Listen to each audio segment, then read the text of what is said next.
Waste Asia की राजनीति एक बार फिर से उसे युद्ध के कगार पर ले आई है। हाल ही में ईरान और इजराइल के बीच में वॉर की शुरुआत हुई है। संघर्ष शुरू हुआ है जिसके तहत दोनों देशों ने एक दूसरे के क्षेत्रों पर मिसाइल लॉन्च किए हैं। आज इस वीडियो में हम इसी विषय पर विस्तार से बातचीत करेंगे। इस पूरी घटना के जो भी इंपॉर्टेंट पहलू हैं उनको डिस्कस करेंगे, ताकि अगर हमारे एग्जाम में कोई भी सवाल आए तो सवाल का जवाब आप आसानी से दे सकें। तो इसी नोट के साथ करते हैं वीडियो की शुरुआत। और जैसे कि हमारी प्रैक्टिस रही है कि हम अपनी वीडियो हमेशा एक सवाल के साथ शुरू करते हैं। तो आज का हमारा सवाल जो आपसे पूछा गया है वो है कि निम्नलिखित में से कौन सा देश ऐसा है जिसके साथ ईरान सीमा साझा नहीं करता है। तो ईरान की बाउंड्री इनमें से किसके साथ नहीं लगती है, इसका जवाब हमको बताना है। चार ऑप्शन हमारे सामने दिए हुए हैं। पहला ऑप्शन है पाकिस्तान, दूसरा तुर्कमेनिस्तान, तीसरा इराक और चौथा इजराइल। तो इस सवाल का सही जवाब अगर आप जानते हैं तो कमेंट बॉक्स में बता सकते हैं, और अगर आपको सही जवाब नहीं पता तो थोड़ा सा इंतजार करिए, क्योंकि वीडियो में हम इस सवाल के सही जवाब को डिस्कस करने वाले हैं। तो वीडियो की करते हैं शुरुआत और सबसे पहले देखते हैं कि यहाँ पर हमारी खबर क्या है। तो खबर अगर आप देखें तो हाल ही में इजराइल की तरफ से सबसे पहले ईरान पर मिसाइल लॉन्च की गई थी। इजराइल की तरफ से एक मिशन लॉन्च किया गया जिस मिशन का नाम है राइजिंग लायन। तो राइजिंग लायन नाम से एक मिलिट्री कैंपेन की शुरुआत की गई थी इजराइल की तरफ से, जिसका उद्देश्य ईरान के परमाणु और मिसाइल कार्यक्रम जो है उसको समाप्त करना है। तो बेसिकली ऑफिशियल लेवल पर अगर आप देखें तो ये कहा जाता है कि ना तो इजराइल के पास परमाणु बम मौजूद है और ना ही ईरान के पास परमाणु बम मौजूद हैं, लेकिन अनऑफिशियली सभी जानते हैं कि इजराइल के पास परमाणु बम मौजूद हैं। और बहुत सारे सोर्सेज ने इस बात की पुष्टि की है कि ईरान जो है उसने भी परमाणु बम बना लिए हैं। तो अब दोनों ही देश नहीं चाहते कि एक दूसरे के पास परमाणु बम मौजूद रहें, और इसीलिए इजराइल की तरफ से ईरान के परमाणु ठिकाने जो हैं और परमाणु कार्यक्रम से जुड़े जो प्रोजेक्ट हैं उन पर हमला किया गया है। तो ये घटना यहाँ पर आपको देखने को मिली है। इस पूरी घटना को लेकर के इजराइल के प्रधानमंत्री बेंजामिन नेतन्याहू जो हैं उन्होंने कहा है कि इजराइल के इतिहास का ये सबसे निर्णायक क्षण यहाँ पर होने वाला है। इसके अलावा इस पूरी घटना को लेकर के ईरान के जो सुप्रीम लीडर हैं जिनका नाम है अयातुल्ला अली खमैनी, अयातुल्ला अली खमैनी ने बेसिकली इस पूरी घटना को, इजराइल की तरफ से जो अटैक किया गया है उस पूरी घटना को इजराइल के लिए एक कष्टदायक भविष्य जो है तय करने वाली घटना बताया है। यानी कि जाहिर तौर पर दोनों पक्षों की तरफ से जो बयान आए हैं वो बयान इस बात की पुष्टि करते हैं कि ये युद्ध यहाँ पर रुकने वाला नहीं है, बल्कि जब इजराइल की तरफ से अटैक किया गया तो फिर ईरान ने भी अटैक किया। ईरान ने अटैक किया तो फिर इजराइल भी हमला करेगा, और इस तरीके से युद्ध जो है वो आगे और ज्यादा बढ़ता हुआ आपको नजर आ सकता है। इस पूरे ऑपरेशन की शुरुआत से ही इजराइल ने 200 से ज्यादा लड़ाकू विमानों और 100 से ज्यादा जो टारगेट रहे उन पर हमला किया। इसके अलावा जो लोग ईरान में मारे गए इजराइल के अटैक की वजह से, उन लोगों में ईरान के जो बड़े सैन्य अधिकारी थे वो शामिल थे, ईरान के जो सेना के चीफ ऑफ स्टाफ हैं वो भी इसमें शामिल थे, रेवोल्यूशनरी गार्ड्स के जो कमांडर हैं। इसके अलावा ईरान के 6 परमाणु वैज्ञानिक भी जो हैं वो इस पूरी घटना में मारे गए हैं। इसका मतलब यह है कि जाहिर तौर पर ईरान को बहुत ज्यादा नुकसान इस पूरी घटना से हुआ है, और ईरान इस पूरी घटना के बाद चुप बैठने वाला नहीं है। तो आपको वेस्ट एशिया में अब और ज्यादा बड़े लेवल पर संघर्ष जो है देखने को मिल सकता है। तो ये ओवरऑल हमने पूरी खबर की बात की। और अब तक अगर आप सिचुएशन देखें, वेस्ट एशिया में लड़ाई तो चल रही थी। अब तक इजराइल और हमास के बीच में लड़ाई जारी थी, लेकिन अब तक दो स्टेट के बीच में लड़ाई नहीं हुई थी। अब तक स्टेट और नॉन स्टेट एक्टर के बीच में लड़ाई हो रही थी, लेकिन अब ये जो रूप आपको देखने को मिल रहा है ये दो स्टेट एक्टर्स के बीच में लड़ाई हो रही है। एक ईरान की सरकार है, एक इजराइल की सरकार है। इसका मतलब ये हुआ कि अब दो देश आपस में लड़ रहे हैं, और ये जब दो देश आपस में लड़ेंगे तो दुनिया इन दोनों देशों के बीच में डिवाइड होती हुई आपको नजर आएगी, और कहीं ना कहीं ये जो पूरी सिचुएशन है आपको आगे चल करके और बड़ी देखने को मिल सकती है। तो ये सबसे पहले हमने इस पूरी खबर की बात की, खबर क्या है उसको हमने समझा। अब एक बार इस पूरे रीजन के मैप को हम यहाँ पे समझ लेते हैं।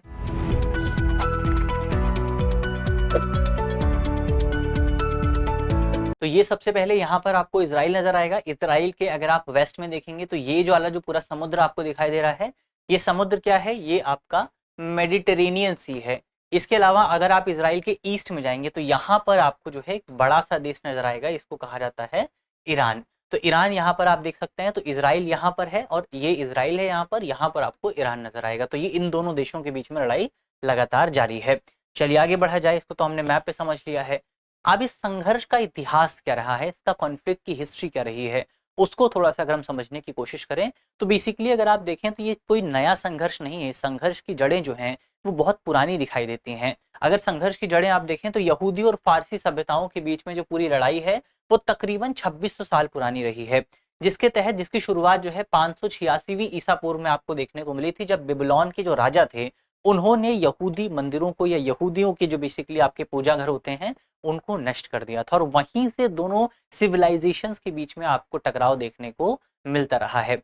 लेकिन अगर हम मॉडर्न हिस्ट्री में लड़ाई की बात करें, जो आपका आधुनिक इतिहास रहा है, उसमें लड़ाइयों की जड़ जो है खोजने की अगर आप कोशिश करें, तो 1949 से आप कह सकते हैं 1970-71 तक जो है एक फेज चलता है इजराइल और ईरान के संघर्ष का। उस पूरे संघर्ष में बेसिकली, या उस पूरे जो दौर रहा, उस दौर को संघर्ष आप नहीं कह सकते, क्योंकि उस दौर में इजराइल और ईरान के जो संबंध थे वो काफी बेहतर हुआ करते थे, और दोनों देशों के एक दूसरे के साथ स्ट्रेटेजिक संबंध जो हैं, रणनीतिक संबंध जो हैं वो भी हुआ करते थे। लेकिन फिर आपको ईरान में एक इस्लामिक रेवोल्यूशन देखने को मिलता है, आप ईरानियन रेवोल्यूशन उसको कह सकते हैं। ईरानियन रेवोल्यूशन की वजह से ईरान की जो पॉलिटी थी वहां पर आपको आइडियोलॉजिकल चेंज देखने को मिलता है, और इसी आइडियोलॉजिकल चेंज का परिणाम रहता है कि ईरान और इजराइल के संबंध जो हैं वो खराब हो जाते हैं, और संबंध इस हद तक खराब हो जाते हैं कि एक दूसरे जो दोनों देश थे वो एक दूसरे पर हमला कराने के आरोप भी लगाते हैं, कई बार संघर्ष भी होता है। इस संघर्ष के बीच में ईरान की तरफ से बहुत सारे जो ऐसे ग्रुप्स थे, जो नॉन स्टेट ग्रुप्स थे या नॉन स्टेट एक्टर्स थे, उनको समर्थन दिया जाता है या उनको सहयोग दिया जाता है, जो कि इजराइल के खिलाफ थे, जिसमें आपका हूती विद्रोही हैं, हमास है, हिजबुल्ला है, इन सब को बेसिकली आपका ईरान की तरफ से समर्थन दिया जाता है, जिनको हम ईरान का प्रॉक्सी एलिमेंट भी कहते हैं। तो इनको ईरान की तरफ से समर्थन दिया जाता है। इसके बाद संबंध आपके और ज्यादा खराब होने लगते हैं। सबसे रीसेंट अगर वो आप सिचुएशन की बात करें, सबसे रीसेंट सिचुएशन कहां पर खराब हुई थी, तो जब आपका अक्टूबर 2023 में हमास द्वारा इजराइल पर हमला किया गया था, उसके बाद से लगातार आपका इजराइल और जो ईरान के संबंध रहे हैं वो बहुत खराब रहे हैं, क्योंकि ईरान पर यह आरोप लगाया जाता है कि ईरान जो है वो हमास को अपना समर्थन प्रदान करता है। हमास जो है वो ईरान के प्रॉक्सी एलिमेंट के तौर पर या प्रॉक्सी इंस्टीट्यूशन के तौर पर काम करता है, जिसके बाद बेसिकली इजराइल ने ईरान समर्थित समूहों को निशाना बनाया था। तो इजराइल की तरफ से हिजबुल्ला के साथ भी वॉर की जा रही थी, उधर अमेरिका जो है वो हूती विद्रोहियों पर अटैक कर रहा था। तो लगातार ईरान के सपोर्ट में जो भी नॉन स्टेट एक्टर्स थे उनके खिलाफ इजराइल और इजराइल के जो अलाइड कंट्रीज हैं उनके द्वारा अटैक किया जा रहा था। तो ये ओवरऑल आपका संघर्ष का इतिहास क्या रहा है उसको हमने देखा। अब यहाँ पर ऑपरेशन राइजिंग लायन की बात करते हैं। ये ऑपरेशन राइजिंग लायन किसने शुरू किया है? ये शुरू किया गया है आपका इजराइल की तरफ से। तो इजराइल की तरफ से इस पूरे ऑपरेशन की शुरुआत की गई थी। ये एक उच्च तकनीक, हाई टेक्नोलॉजी, खुफिया यानी स्पाई बेस्ड तीव्र और सीमित अवधि का सैन्य अभियान था, यानी कि बहुत लिमिटेड टाइम के लिए इसको संचालित किया गया था, जिसके तहत इजराइल ने ईरान के जो परमाणु ठिकाने थे उन पर अटैक किया, जो मिसाइल क्षमताएं थी उन पर अटैक किया, और जो ईरान की सेना का शीर्ष नेतृत्व है यानी कि जो हाई मिलिट्री ऑफिशियल्स हैं उन पर यहाँ पर अटैक किया गया इस पूरे ऑपरेशन के तहत। इसके अलावा इस पूरे ऑपरेशन में इजराइल की वायुसेना ने बंकर बस्टर बमों का इस्तेमाल किया, यानी कि वो बम जो कि जमीन में जो बंकर बने होते हैं उनको नष्ट करने का काम करते हैं। इसके अलावा यहाँ पर लेजर आधारित रक्षा प्रणालियों का भी उपयोग किया गया।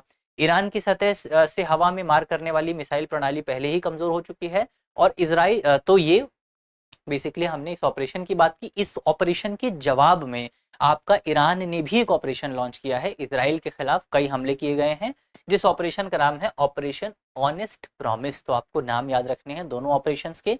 जो इजराइल ने ऑपरेशन किया है उस ऑपरेशन का नाम है ऑपरेशन राइजिंग लायन, और जो ऑपरेशन ईरान की तरफ से किया गया है इजराइल पर उसका नाम है ऑपरेशन ऑनेस्ट प्रॉमिस। तो ये ओवरऑल कुछ इंपॉर्टेंट बातें हमने दोनों ऑपरेशंस के बारे में देखी। अंतर्राष्ट्रीय भूमिका की अगर आप बात करें कि अलग अलग देशों ने यहाँ पर क्या भूमिका अदा की है, तो सबसे पहले अमेरिका और उसके जो अलाइड कंट्रीज हैं, जो सहयोगी कंट्रीज हैं, खासतौर पर पश्चिमी देश जो हैं, उन्होंने सतही तौर पर तटस्थता जताई है, यानी कि ऊपर ऊपर से उन्होंने क्या है, न्यूट्रलिटी बरकरार रखी है। लेकिन अगर आप अंदर से देखें तो वो इजराइल को समर्थन प्रदान कर रहे हैं। तो जो आपके पश्चिमी देश हैं उन्होंने ऊपर ऊपर से सतही तौर पर तटस्थता जाहिर की है, लेकिन कार्यवाही से पहले ही ईरान के खिलाफ IAEA यानी कि इंटरनेशनल एटॉमिक एनर्जी एजेंसी, इसकी तरफ से ईरान के खिलाफ पहले ही एक प्रस्ताव पारित करवा दिया गया था। और क्योंकि ईरान के खिलाफ प्रस्ताव पारित करवा दिया गया था, तो ये जो प्रस्ताव था, ये प्रस्ताव इजराइल की कार्यवाही को वैधानिक समर्थन, जो स्टैट्यूटरी बैकिंग जो है वो प्राप्त होती है। तो हुआ क्या ओवरऑल, ये बेसिकली इजराइल जो है अटैक करने वाला था, उसने पश्चिमी देशों को बताया कि हम ऐसा अटैक करने वाले हैं। पश्चिमी देशों ने कहा कि अगर आप अटैक करेंगे तो आपके पास कोई वैधानिक समर्थन नहीं रहेगा। तो इसके लिए सबसे पहले क्या किया गया, अटैक से पहले ही जो आपका इंटरनेशनल एटॉमिक एनर्जी एजेंसी है उसकी तरफ से एक प्रस्ताव पारित किया गया ईरान के खिलाफ कि ईरान जो है परमाणु बम बना रहा है। और जब ये प्रस्ताव पारित हो गया उसके बाद बेसिकली इजराइल ने अटैक कर दिया, जिसका मतलब ये हुआ कि अब इजराइल को एक वैधानिक आधार प्राप्त हो गया। अमेरिका ने सऊदी अरब पर तेल उत्पादन को बढ़ाने का दबाव बनाया है। अब तेल उत्पादन क्यों बढ़ाना है? क्योंकि ईरान जो है बहुत बड़े लेवल पर तेल जो है बेचता है। ऐसे में अगर ईरान पर अटैक होता है, ईरान की सप्लाई रुकती है, तो अंतर्राष्ट्रीय स्तर पर तेल की जो कीमतें हैं वो क्रैश हो सकती हैं। पहले ही दिन जिस दिन ये अटैक आपको देखने को मिला था, उस दिन तेल की कीमतों में 8% की बढ़ोतरी आपको देखने को मिली थी। तो ऐसे में अगर तेल की सप्लाई नहीं बढ़ाई जाती, तेल का उत्पादन नहीं बढ़ाया जाता है, तो इसकी वजह से अंतर्राष्ट्रीय इकोनॉमी को नुकसान हो सकता है। तो पहले ही अमेरिका ने सऊदी अरब पर यह दबाव बना दिया कि आप जो है और ज्यादा तेल का प्रोडक्शन करें, जिसकी वजह से अगर बेसिकली आपका ईरान के प्रोडक्शन में कमी आती है, तो उसकी भरपाई की जा सके। इसके अलावा अमेरिकी सेनाओं ने यमन के जो हुती विद्रोही हैं उन पर लगातार हमले जारी रखे हैं, ताकि बाब अल मंडीब यानी कि अगर आप जो है रेड सी में प्रवेश करना चाहते हैं, तो सबसे पहले आपको बाब अल मंडीब से होकर के गुजरना पड़ता है। तो बाब अल मंडीब स्ट्रेट जो है, इसमें शिपिंग को सुरक्षित किया जा सके, ताकि ईरान का जो प्रॉक्सी एलिमेंट है, कौन, हुती विद्रोही, वो बाब अल मंडीब को रोक ना सके, उसको कंट्रोल ना कर सके। तो इसके लिए पहले ही अमेरिका जो है वो हुती विद्रोहियों पर अटैक कर रहा है। तो लगातार यहाँ पर जो है चारों तरफ से पहले ही स्ट्रेटेजी जो है तैयार कर ली गई थी। इसके अलावा अमेरिका पाकिस्तान के साथ भी जो है संपर्क में बना हुआ है, जो इस पूरी घटना को रणनीतिक लिहाज से और ज्यादा इंपॉर्टेंट बनाता है, क्योंकि ईरान जो है वो पाकिस्तान के साथ भी सीमा साझा करता है। तो पाकिस्तान भी यहाँ पर एक इंपॉर्टेंट कंट्री हो जाता है अमेरिका के लिहाज से, अमेरिका की पॉलिसी के लिहाज से। तो ये हमने अंतर्राष्ट्रीय भूमिका की बात की। अब यहाँ पर वैश्विक प्रभाव की अगर आप बात करें, ग्लोबल लेवल पर आपको क्या इम्पैक्ट देखने को मिलेगा, तो संघर्ष बढ़ने की वजह से वैश्विक तेल की जो आपूर्ति है वो खतरे में आ सकती है, जिससे कीमतों में वृद्धि और इन्फ्लेशन आपको देखने को मिल सकता है।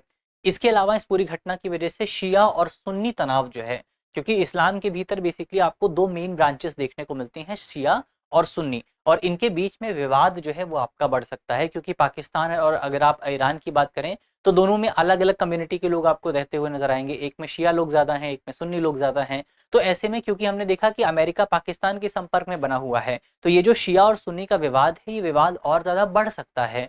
तो ये भी एक बड़ी समस्या यहाँ पर है। और अगर ये विवाद बढ़ता है, तो इसकी वजह से जो आपके आतंकवादी समूह हैं, जो आपके टेररिस्ट ऑर्गेनाइजेशंस हैं, वो और ज्यादा सक्रिय हो सकते हैं और ज्यादा एक्टिव हो सकते हैं। इसके अलावा आपको ग्लोबल सप्लाई चेन जो है वो भी इसकी वजह से बाधित होती नजर आएगी। और अगर ग्लोबल सप्लाई चेन बाधित होती है, तो दुनिया भर के जो शेयर बाजार हैं उनमें आपको क्रैश देखने को मिल सकता है। इसके अलावा यदि संघर्ष लंबा खिंचता है, तो अमेरिका को प्रत्यक्ष तौर पर यहाँ पर हस्तक्षेप करना पड़ेगा, अमेरिका को इंटरवीन करना पड़ेगा। और इसकी वजह से अगर अमेरिका यहाँ पर प्रवेश करता है, तो वेस्ट एशिया की राजनीति और ज्यादा कॉम्प्लेक्स हो सकती है। तो ये कुछ इंपॉर्टेंट पॉइंट यहाँ पर हमने वैश्विक प्रभाव को लेकर के समझे कि क्या क्या घटनाक्रम आपको देखने को मिला है। अब अंत में भारत पर क्या प्रभाव होगा, जो कि हमारे लिए सबसे इंपॉर्टेंट है। तीन बिंदु हैं जो कि यहाँ पर हमको भारत के संदर्भ में याद रखने हैं, कि भारत जो है, ये पूरा विषय भारत के लिए बहुत ज्यादा चिंता का विषय बना हुआ है। क्यों बना हुआ है? तीन इंपॉर्टेंट पॉइंट है। सबसे पहला पॉइंट है कि ये पूरा जो घटना है वो पश्चिम एशिया में हो रही है, और पश्चिम एशिया भारतीय माइग्रेंट्स के लिए, भारतीय लोगों के लिए एक बहुत इंपॉर्टेंट डेस्टिनेशन है।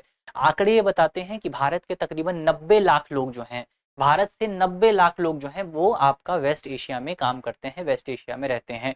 तो इन लोगों की सुरक्षा जो है वो भारत सरकार के लिए एक बड़ा चैलेंज पैदा कर सकती है। तो इंडियन डायस्पोरा एक बड़ा चैलेंज है।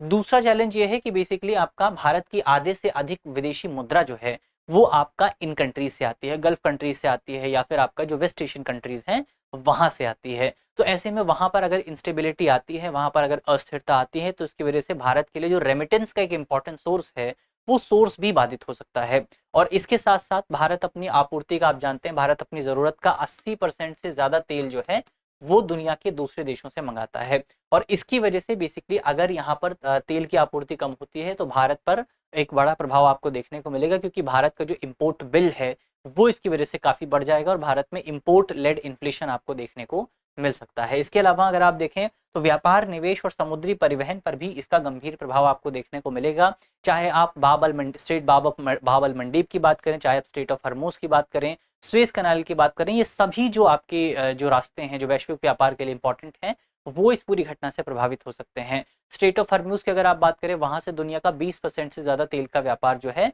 वो उस रास्ते से होकर के गुजरता है, और वो रास्ता ईरान के काफी करीब पड़ता है। तो ऐसे में ईरान उस पूरे रास्ते को ब्लॉक कर सकता है, जिसकी वजह से दुनिया का 20% से ज्यादा तेल का व्यापार जो है वो ब्लॉक हो जाएगा।